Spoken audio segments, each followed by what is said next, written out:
Praise the lord. గెలుపు నిర్ణయంగా ఉండాలి అంటే కేవలం ఆశపడడమే కాదు, ఆశపడిన దానిని దక్కించుకోవడానికి అంతే ప్రయాసపడాలి. ఏమంటారు?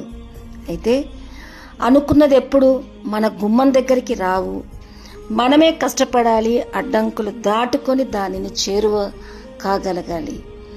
అందుకే అంటారు, గమ్యం నీ దగ్గరికి రాదు, నీవే గమ్యం దగ్గరికి చేరాలని.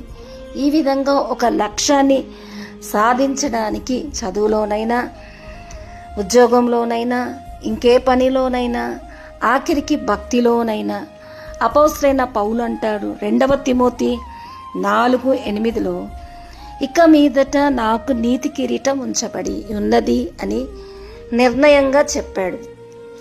దానికి మంచి పోరాటాన్ని పోరాడి పరుగును తుదముట్టించి విశ్వాసాన్ని కాపాడుకొని నిర్ణయంగా నాకు నీతి కిరీటం ఉంది అని చెప్పడము, తన యొక్క ప్రయాస ఆ లక్ష్యాన్ని సాధించిన వాడిగా చెప్పడం. ఈరోజు మనం కూడా అలసిపోకుండా మనం చేపట్టింది కడవరకు తీసుకువెళ్ళడానికి, అది చదువైనా భవిష్యత్తులో ఏదైనా కానీ మనం తుదముట్టించాల్సిన అవసరంలో మనం పద్దాక లక్ష్యాన్ని మార్చుకోకుండా ఇచ్చింది కొనసాగించుకునే దగ్గరే